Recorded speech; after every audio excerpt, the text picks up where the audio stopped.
Another really interesting takeaway from this snapshot was that for the first time, an indigenous language was in the top 15 languages. Oh, how cool. So we need a drum roll here. And the language is Hawaiian. Oh, all right. Yeah. And for everybody who is on Cornell's campus, we are actually going to offer a conversation hour in Hawaiian. You're listening to Speaking of Language, a podcast recorded at the Language Resource Center at Cornell University. Each week, we explore a topic related to language pedagogy and second language acquisition. This week, on Speaking of Language, Sam and Angelika return from another summer break, ready to tackle burning questions about language classes and the students who take them, and even love them. It's Wednesday. You know what that means. Speaking of Language is back with a new look. You can check out our new logo on your phone or probably on whatever device you're listening to this on, but not if you're driving. Don't do that if you're driving. So welcome to season 10. Can you believe it? 10 seasons? How the time flies. Yes, when you have fun and when you live through a pandemic. We only have fun. Yes, we do. This is the fourth episode in our annual What You Did Last Summer series. I'm not sure if we can come up with another snazzy title for next fall, but that's a bridge we can cross when we come to it. Let's talk about what we're doing today, this semester. Indeed, let's. And we will kick off this season 10 by talking a little bit about the state of language education in 2022. Perfect. So over the course of this calendar year, I attended a few interesting conferences, and I thought that we could just recap a few of those highlights. Early on in the year, I attended the annual NECTFL conference, the Northeast Council on the Teaching of Foreign Languages conference. Mm-hmm. And my colleagues from the MLA, the Modern Language Association, specifically Natalia Luzin, gave a presentation on the state of language education enrollments in the United States. So usually the MLA conducts a regular census. Of course, that was delayed due to certain global circumstances that happened. Okay. Yeah, interesting. So they conducted an enrollment snapshot in 2020. And this sample was a little bit different from how the census normally is collected because they basically looked at any enrollments that were available online. And so they didn't have to request information from anyone. They just gathered whatever was available in online registries. And of course, they did pay attention to only include institutions in this 2020 snapshot that they also had included in the previous 2016 census.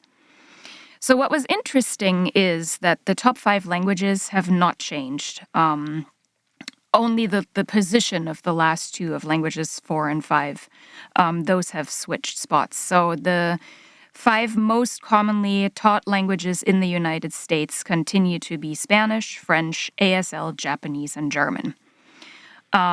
Interesting, though, was that only 3 languages across the board saw enrollment increases from 2016 to 2020.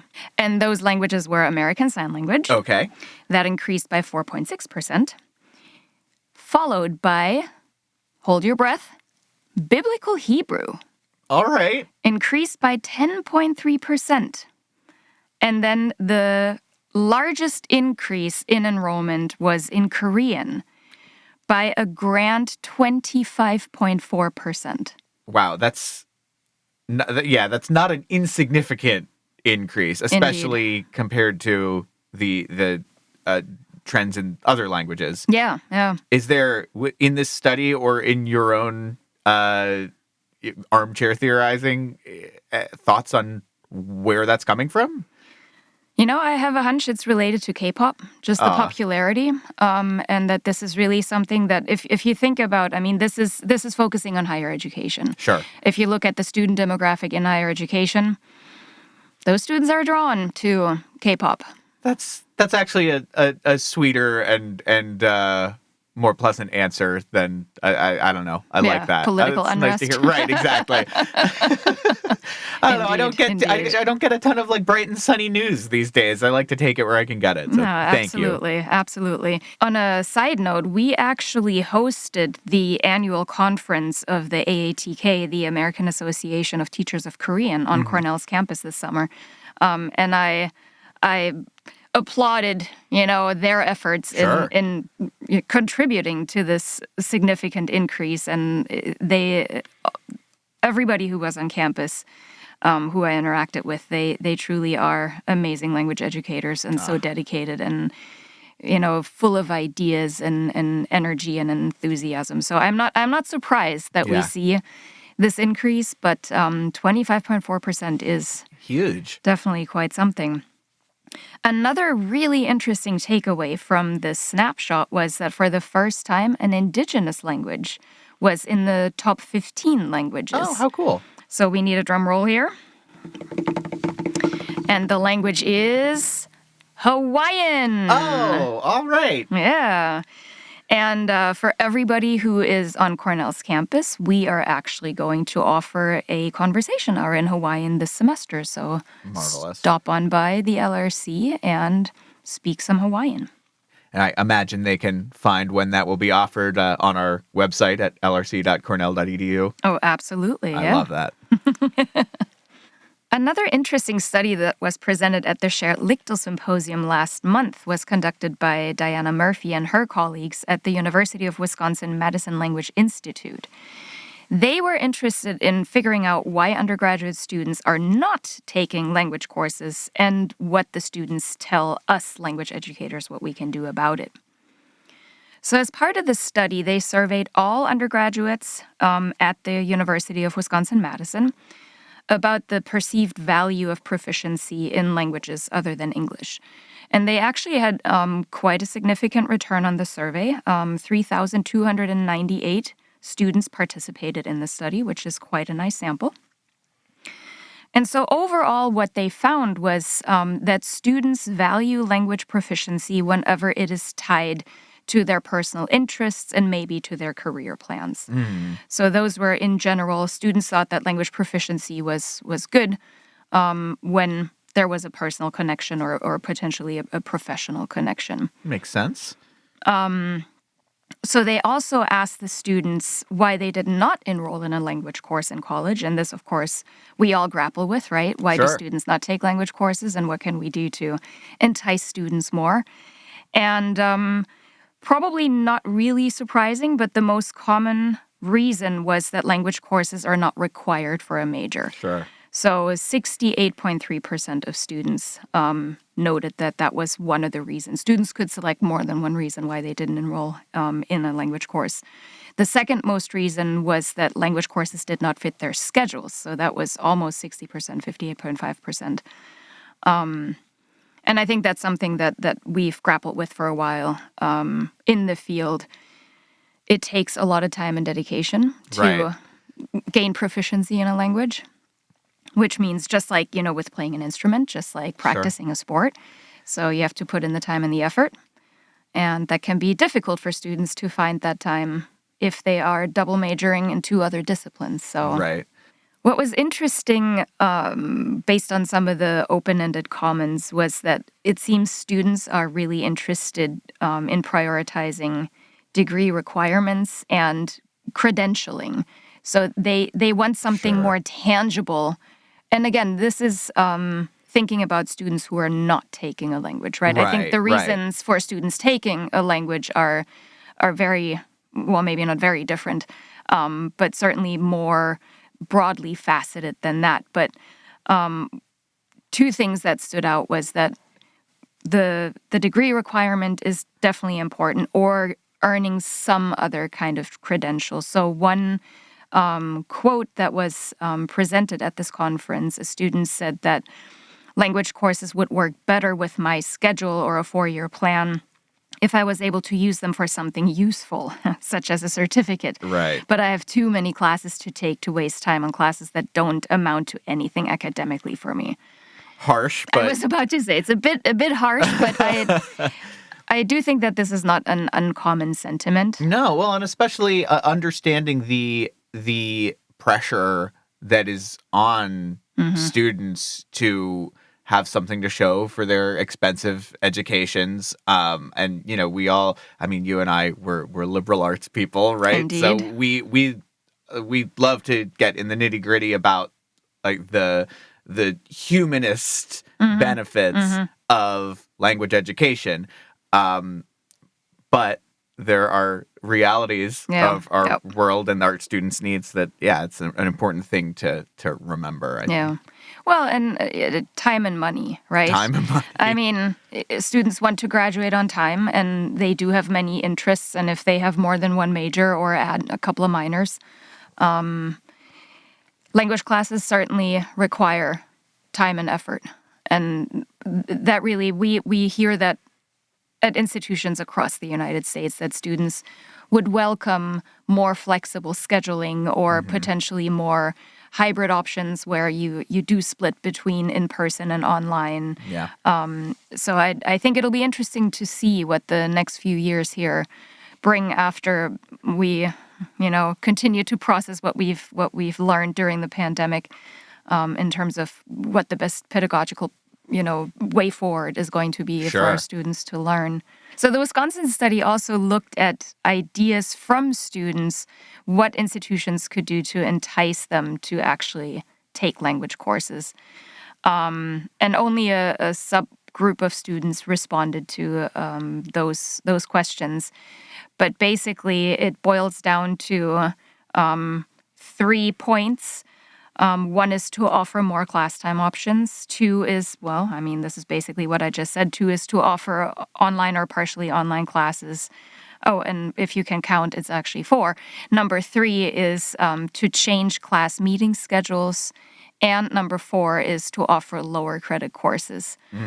So I thought that was interesting, especially thinking about some of the initiatives we have here on Cornell's campus with our language across the curriculum and our Jumpstart courses. Right. I mean, those are only 1 credit courses, right? They will not lead to proficiency. For sure. But we do see a lot of interest among students in these opportunities. So that was a really interesting study. It was partially replicated at Michigan State University as well. I need to look at what the results there were, and I think I've been talking with a few colleagues to see if we can replicate it here too, and maybe at some of the other Ivy League institutions, to see how results compare between public institutions and private institutions. Yeah. Well, and as you pointed out, we've all been given a lot to process over the last couple of years about pedagogy and moving forward and what's working for our students and how to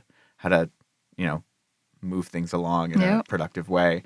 So it's nice to come back to another academic year with some of these thoughts stirring and to have some threads to follow. Yep, absolutely. And we're going to hit the ground running here this season, that's for sure. Yes. So, Samuel, before we sign off, what is a word that makes you laugh? Okay. Well, a word that makes me laugh is actually a German word for you.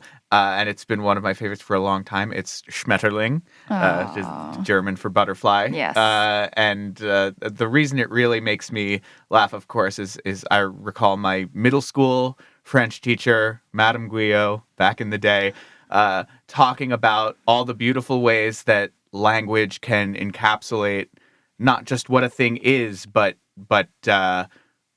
what it is like based on how the word sounds. And, talking about mariposa and papillon, and then in German, Schmetterling, which I clearly remember her. She was a small person getting up on a box and pretending to flap her wings and saying, "This butterfly wears combat boots and has a 50-foot wingspan." I imagine all the little German children going, "Ah, Schmetterling!" So Oh That's my my God, word. that is hysterical. I love it. Oh my goodness. She was married to the German teacher at my middle school also.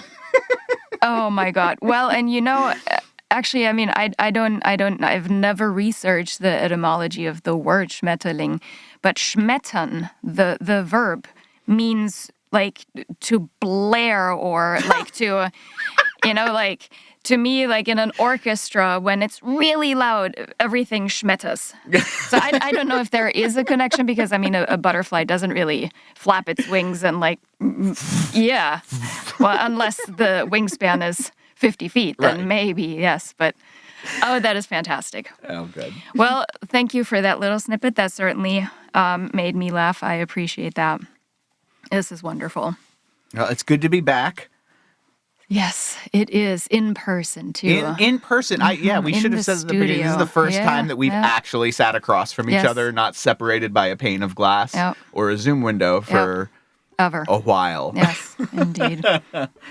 Next week, we will speak with Luana Hayes, a PhD candidate and Portuguese instructor from the University of Pittsburgh. She gave a talk as part of our monthly LRC speaker series on Black feminist poetics and language teaching, and we will delve deeper into her findings and practices here on our podcast. But until then, Auf Wiederhören! The Language Resource Center is located on the ground floor of Stimson Hall on Cornell's main campus in Ithaca, New York.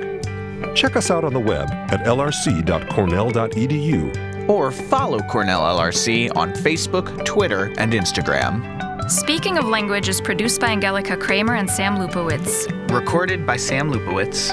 Original music by Sam Lupowitz, Dan Gable, and Joe Gibson. Thanks also to the College of Arts and Sciences at Cornell University.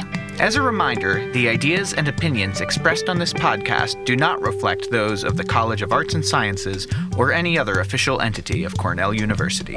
We thank our listeners, and do stay tuned for our next episode.